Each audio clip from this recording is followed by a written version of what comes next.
और तमिलनाडु के निचले भाग को, कॉमन भाग को हम क्या कहते हैं? त्रावणकोर। क्या कहेंगे? त्रावणकोर कहेंगे, त्रावणकोर। डेनमार्क वाले जो आए थे सब ना, उन्होंने यहीं पे अपना अड्डा बनाया था त्रावणकोर के पास, आसपास में। त्रावणकोर की एक बहुत खराब इतिहास है। यहाँ पर दलित महिलाओं के साथ एक बहुत बुरा अत्याचार होता था त्रावणकोर में। मूलाकर्म नाम था उसका। जो दलित महिलाएं होती थी, उन्हें कपड़े पूरे पहन नहीं दिया जाता था, बल्कि उन्हें अपना स्तन खोल कर रखना था, क्या, ताकि वो पता चल सके कि वो दलित है। तो दलित महिलाओं के साथ सबसे ज्यादा अगर कहीं अत्याचार देखा गया था इतिहास में, जो बहुत बुरा था, जो भारत की संस्कृति पर धब्बा लगा दिया, मूलाकर्म। तो दलित महिलाओं को अपना स्तन नहीं ढकना था, ताकि पता चल सके कि वो दलित है। और यदि वो अपना स्तन ढकना चाहती थी तो उसे टैक्स देना होता था, जिस टैक्स का नाम था मूलाकर्म। छोटी लड़की को कम टैक्स, बड़ी महिला को ज्यादा टैक्स देना होता था। इतना बुरा अत्याचार हुआ था यहाँ पर। इतना त्रावणकोर में। ये कहां पे था ये एरिया?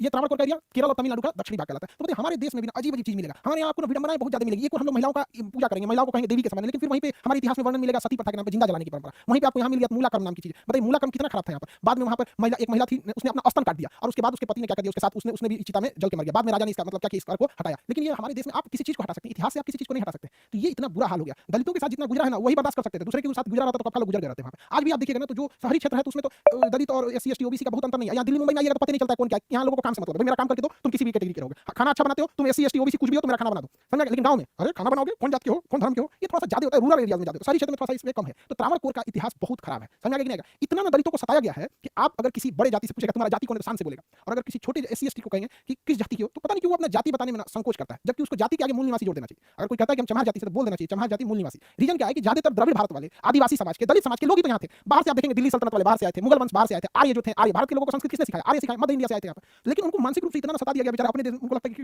ये ऐसा नहीं होना चाहिए, ठीक है। लेकिन एक और भी चीज है, दलित या फिर एससी एसटी या पिछड़े में एक कमी रह गई थी शिक्षा की, जिससे शिक्षा से उन्हें जानबूझ के वंचित रखा गया था। अब ये चीजें हट रही हैं। आप में जितने विद्यार्थी पढ़े लिखे होंगे वो लोग भी इस चीज को समझिएगा। आप मानसिक रूप से कभी अपने आप को पिछड़ा नहीं समझिएगा, समझ आगे कि नहीं? चलिए आगे बढ़ते हैं। त्रावणकोर समझ में आगे कि नहीं? इतिहास को भूलना नहीं चाहिए, इतिहास से सीखते रहना चाहिए। इतिहास से अगर आप नहीं सीखिएगा ना, तो आप वही गलती से इतिहास बन जाइएगा जो गलतियां पहले दोहराई गई थी। आगे बढ़ जाते हैं, चलिए। बाकी महिला लोग भी शिक्षा को समर्पित रहिए। लड़कियां आपसे पढ़ने लगी हैं, लोग हमसे आके कहते हैं कि सर लड़की सब तो अभी पढ़ने लगी है, बिल्कुल